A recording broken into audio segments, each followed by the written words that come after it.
Hi everyone. All right, today first we're going to stop with a little jog of your memory. So make sure you've got a periodic table and a calculator handy. Remember molar mass? So we can write molar mass from the masses we see on the periodic table. We're going to look at silver first. Here's silver, and I can see that the mass is going to be 107.90 107.90 grams per 1 mole. All right, and I want to specify that that is specific to silver, so I want to add the Ag for my silver there. Okay, with copper nitrate, remember we would find the mass of copper, and we would find the mass of 2 nitrogens and 2 times 3, 6 oxygens, and we would add all of those up. Not going to do that, but you can refresh your memory. All right, remember we could use molar mass then for a conversion. So say I had 14.3 grams of silver and I wanted to know, hey, let me put that in a counting unit into moles. Then grams of silver, moles of silver, and I can fill in 107.90 grams and 1 mole, and then notice my grams of silver cancel with each other. Remember, I multiply numerators, divide by denominator, and in this case, to 3 significant figures, I would get 0.133 moles of silver. Very important to include the silver here, so I know that it's not copper nitrate or copper or something different. All right, so that's just a little refresher of something you already know, hopefully. Now we're going to learn a new conversion that we can tie into our balanced chemical equations. All right, so we are still working with moles, which is a good unit to count with, and we are going to use a balanced chemical equation and specifically focus in on those coefficients. Okay, and if I can remind you with the molar mass, where did we have to go? We went to the periodic table for that, right? So this was using the periodic table. So we have some built-in ratios, mole ratios, when we look at a balanced chemical equation. And those mole ratios are present in the coefficients. So remember, if no number is written, it's the same as saying there's ones here. And then if a number is written, then that's what I would have. And so this is a way of saying if I have 2 moles of silver nitrate, that will produce 2 moles of silver at the end of the reaction. Or if I have 2 moles of silver nitrate, that will require 1 mole of copper to react with it. All right, so I can write some of those mole ratios out as a fraction, and then I will be able to use them when I go to convert later on. So let's do this first one that I said. So 2 moles of silver nitrate can help me produce 2 moles of silver. I'm just taking this 2 and this 2. And that makes sense, right? Because if I have 2 moles of silver nitrate, then I've got 2 silvers in there. All right, here's another ratio I could write. Let's just stay with the moles of silver nitrate. So 2 moles of silver nitrate would react with 1 mole of copper. I can take any 2 numbers in here and build a ratio out of them. All right, a final one that I could do. I could do chemicals that seem totally unrelated, like the silver nitrate and the copper, right? Or I can do chemicals that seem related. So I could say 2 moles of silver nitrate will be able to produce 1 mole of copper nitrate. Okay, and this again kind of makes sense, right? Because I have 2 of the nitrates, and here I have 2 of the nitrates.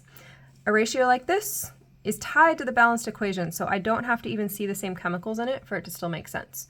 And then remember, I can flip those mole ratios upside down. Any conversion, I can flip it upside down if I want to, and it's still true. So let's see what some sample problems might look like here. All right, so we're just going to be converting between chemicals here.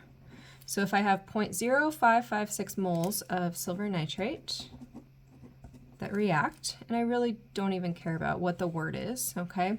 How many moles of silver are produced? Again, I don't care what the words are. I'm just looking for silver nitrate and silver, and that's going to tell me when I come up here which mole ratio to get. So same conversion style. I'm going to put moles of silver nitrate in the denominator, and then I can always go from moles of one thing to moles of something else. just notice how crucial it is that I say this is moles of silver nitrate and I'm converting to moles of silver. All right, if I look up at my coefficients, for every 2 moles of silver nitrate, I will make 2 moles of silver.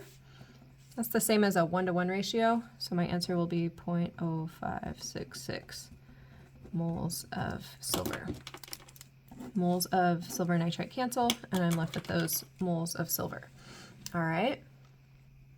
Let's do 2 more examples, still working off of this balanced equation. All right, so we will go down.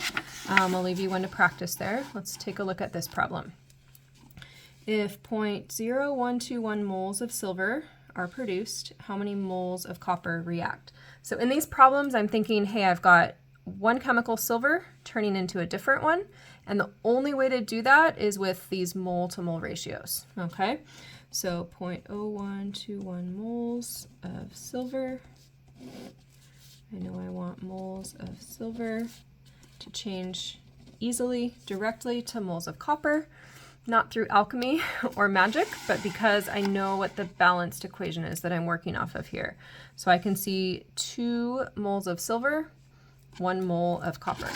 All right, 2 moles of silver, 1 mole of copper.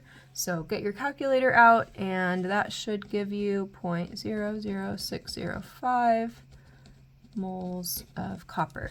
My moles of silver cancel, and I'm basically just taking this number and I'm cutting it in half, right? So here's where you get super powerful, okay? We don't go to lab and like grab moles of compound out of a jar. At least it's hard for us to figure out what a mole would be, okay? But we can go to lab and we can weigh things. We can weigh the silver, and we're curious, you know, how many grams of copper did I get out of that reaction? And so I can use my molar masses combined with my mole ratios and a balanced equation to figure out if I have 1.234 grams of silver, how much copper did it take to make that? So watch this, 1.234 grams of silver. And my goal is to get 2 grams of copper over here, okay? So I'm noticing that I'm going from one chemical to another. So that tells me that somewhere in the middle of this problem, I'm gonna need a mole ratio, okay? But I can't get there yet until I'm in moles. So I wanna take my silver, grams of silver, have to be the first denominator, and I'm gonna convert that to moles of silver.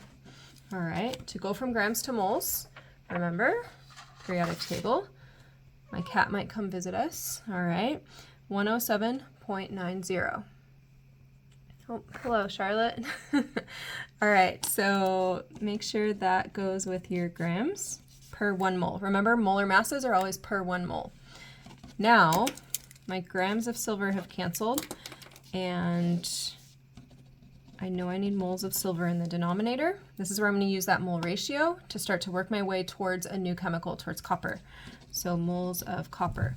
I can use that same mole ratio that I looked up before, right? For every 2 moles of silver that react, 1 mole of copper reacts. Okay. Moles of copper. Well, let's see what canceled. So moles of silver have canceled. Now I have moles of copper, which tells me that must be my next denominator, and I'm looking for grams of copper. So moles to grams, periodic table, 63.55. Remember, that's the mass per 1 mole, okay? I don't care what coefficients I have when I do molar masses, okay? Molar mass is always per 1 mole. So if I take that and punch it into my calculator, I'm multiplying numerators, dividing by denominators, and once you do that, you should get 0.3633. I'm keeping 4 significant figures here, grams of copper. All right, so we can use molar mass like we've known how to do before. We know how to convert from mass to moles. We can use balanced chemical equations, and we can use those coefficients to help us relate the number of moles that are present. And then we can do just a simple mole-to-mole ratio problem, or we can put all of our skills together and we can relate molar masses and mole ratios to figure out if I weigh out some silver, how much copper should I weigh out at the beginning of that? All right, so there's a little bit of practice left on here for you, and we'll do a bunch of these together in class.